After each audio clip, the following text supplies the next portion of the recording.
Thank you, gentlemen. By the way, after these two, I'm bringing out the entire Senate Foreign Relations Committee for a photo and a group hug. It's going to be unprecedented.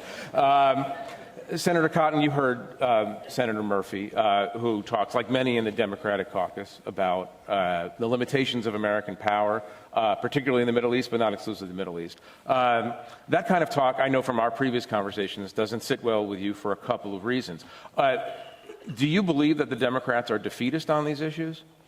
Well, the limitations of power that we see today right now are largely self-imposed limitations. We've been cutting our military drastically for the last 6.5 years, and that sends a very bad signal to the rest of the world when we're drawing down our military at a time where the world is growing more dangerous at the macro level. At the micro level, when we see gaps in carrier coverage, for instance, in the Persian Gulf, that also sends a very bad signal to our allies and our adversaries in the region. Ultimately, there's this debate between hard power and soft power. Soft power is very important. It has been since the beginning of our republic. But soft power without power is just softness. We have to have the capability. We have to have the intent to use the capability when our interests are threatened. And that makes it less likely that we have to use that hard power to begin with. Senator Coons, have your Republican colleagues learned lessons from Iraq to your satisfaction? I think many have. I think what about recognizing, Senator Cotton? Well, I'm not yet sure whether Senator Cotton has learned the same lessons from Iraq that others have, but I respect and honor the fact that he has learned firsthand lessons that many in Congress don't know, which is exactly what it means to sign a blank check to the people of the United States and serve in our uniform. So I deeply respect Senator Cotton's service to our nation. And I think the new generation that's joining Congress, having served in the military, both in members and in staff, are bringing a new perspective that was in many ways missing for a long period when the generations that fought the Second World War and fought the conflicts of the Cold War were retiring, and there was a sort of a gap in terms of veteran representation in the Congress. I do think that we need to look at the whole reach and scope of American power, not just military power, but diplomacy and development and so-called soft power. And I think there are ways in which that power is ebbing and is becoming diffuse as the world is becoming more interconnected that we need to be more attentive to. And there's ways in which we can together make smart investments in ensuring not just that we have a robust and capable military, but that we also have a coordinated and complementary diplomatic and development effort. A lot of the conflicts that are currently emerging around the world are emerging in places where there is a humanitarian crisis that is an overlay on the military crisis. What's going on in Syria is just one of many examples.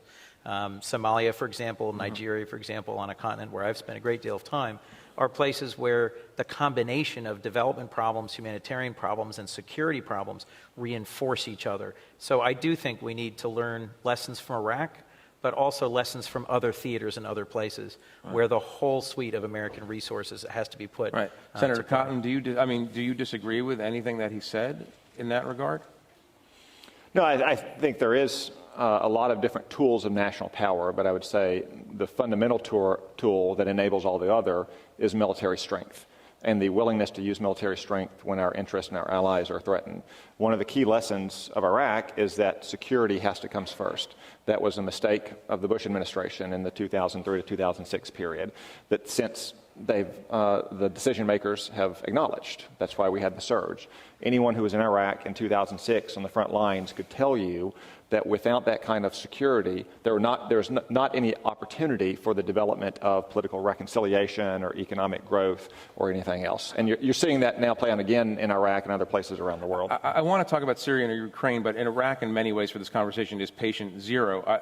Do you think Iraq was winnable, Senator Coons? I don't think the conflict understood as building a new nation post-Saddam Hussein was winnable with the scale of resources that we were willing to put into it. But no, I mean, in theory, could it have been won by the United States with better leadership and better planning? Absolutely. I mean, it was possible. I'm not going to say up front that that was not possible. So can I extrapolate from that if we had the will? But at a cost that I think exceeds our willingness.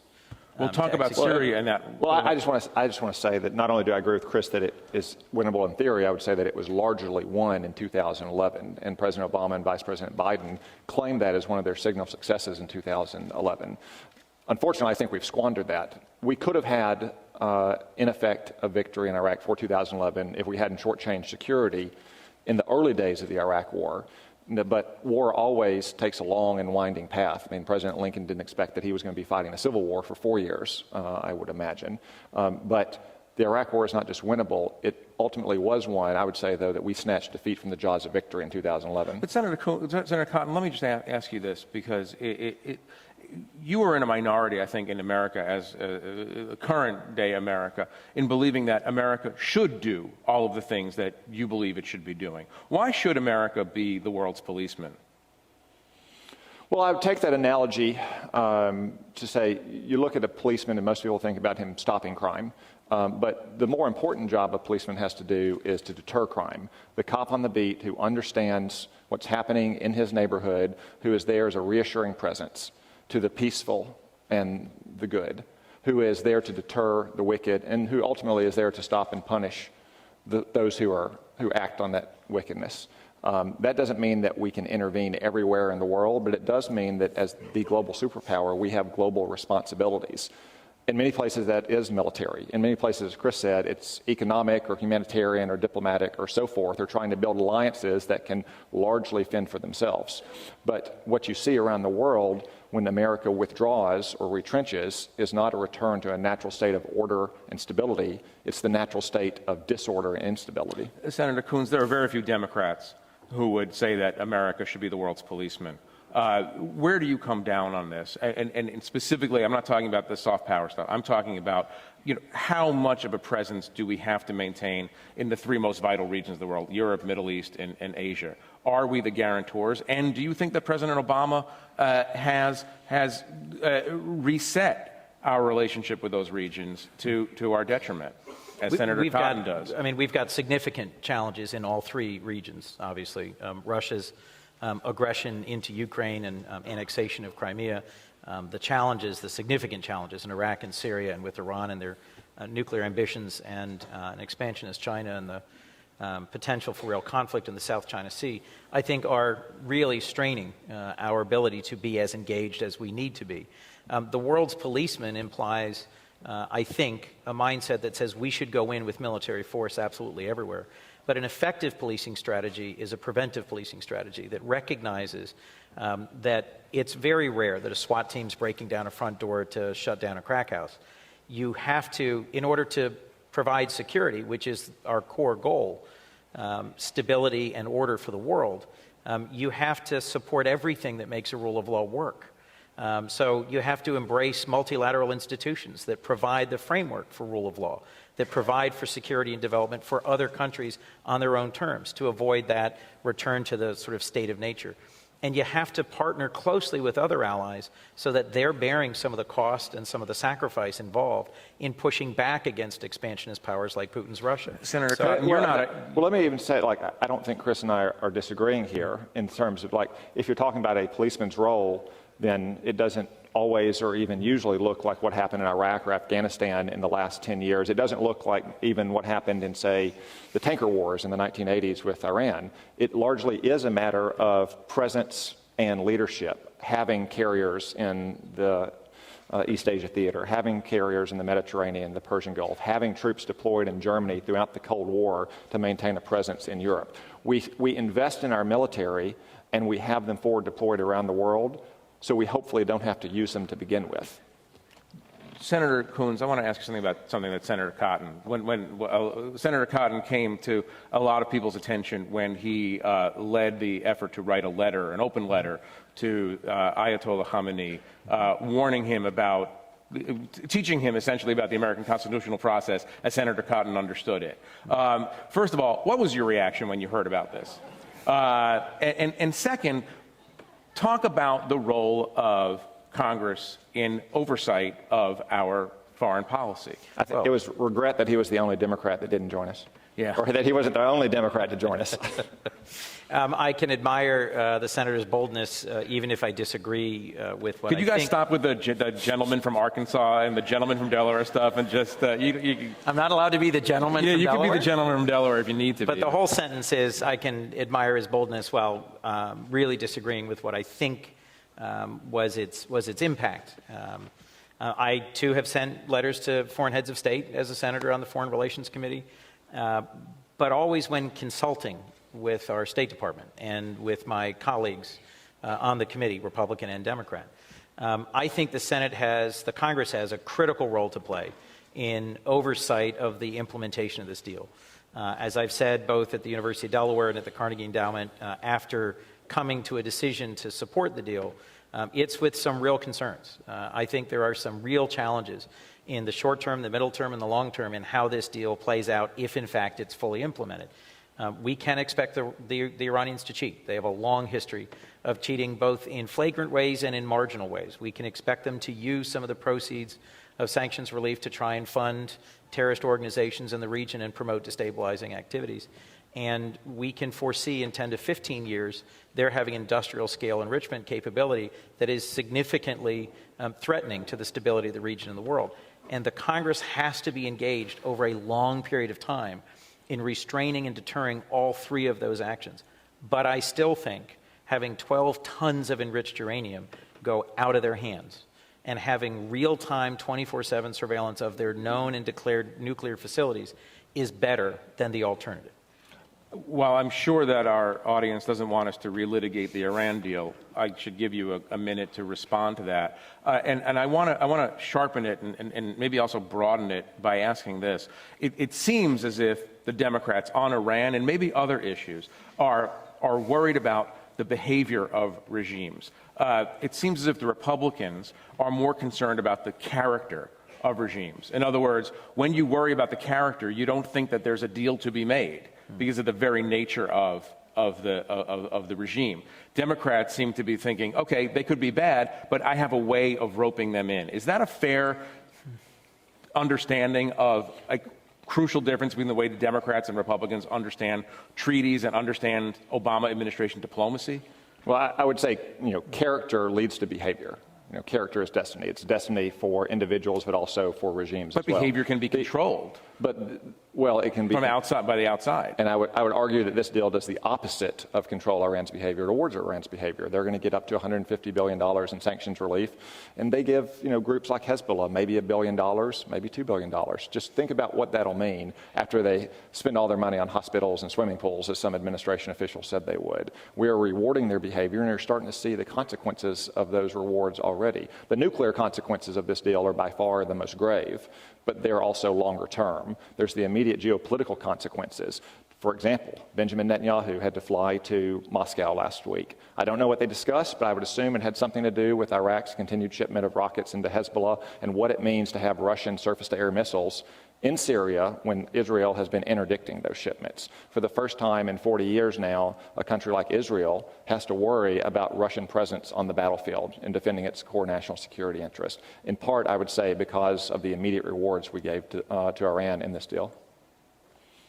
Do you want to deal with that behavior? I'll point at you. I would say Chris's speeches at Delaware and on the Senate floor were, very eloquent. I could cut and paste a few words from it and have made it my own speech, just the support to oppose. Which words in particular? Take out support. It was the yes versus no that was the key word. But Chris's speeches outlined a lot of the same concerns I had. I wish I could have persuaded him to see it. Is that a fair split to say that the Democrats believe that you can, through treaty and international organizations and international oversight, actually curtail the behavior of nefarious regimes? Yes.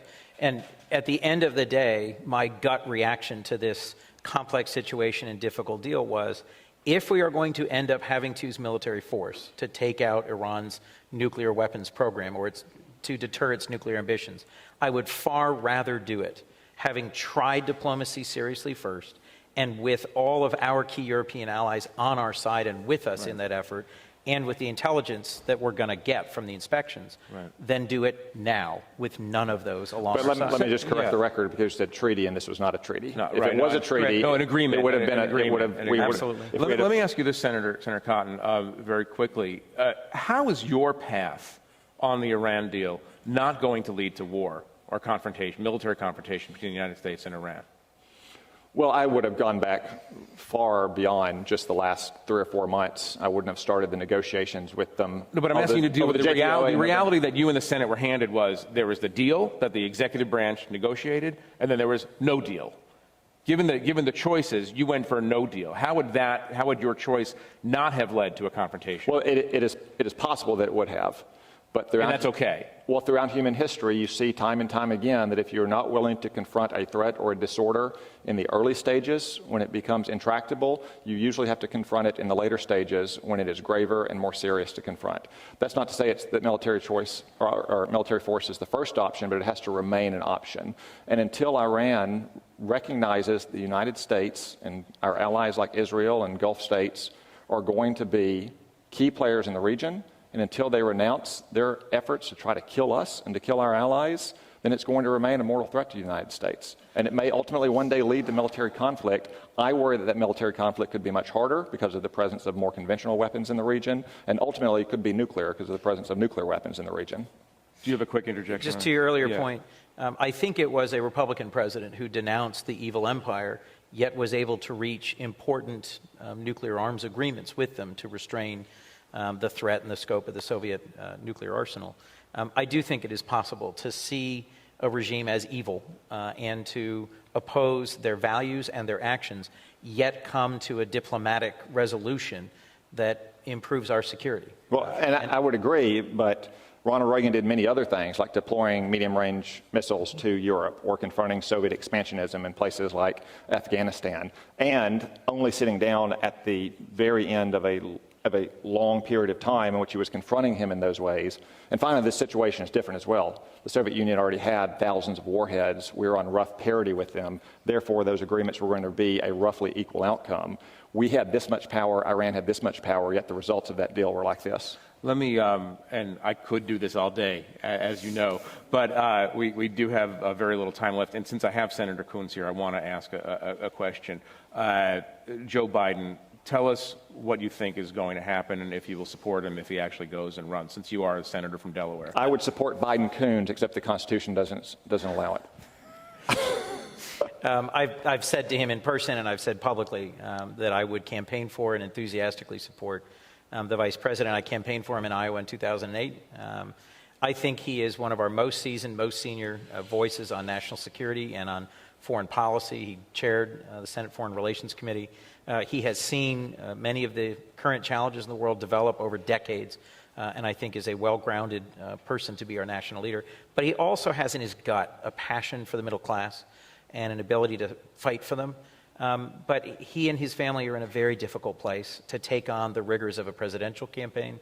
And I just pray for them that they will take the time and really make the right decision. Do you think for them as a family? What about your personal opinion? I do not know what he will. I was just with him for several hours earlier this week. I do not have any special insight.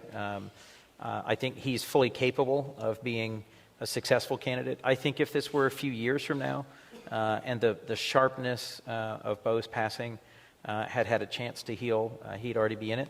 But I think he is, as someone who is first a family man, I think he is very wisely hesitating to make sure that he and his family are ready for a campaign. And Senator Cotton, who's your candidate? Well, the risk of offending some of my colleagues in the Senate, I strongly support Bernie Sanders in the Democratic primary. All right. And with that, we thank you very much and have a good day. Thanks.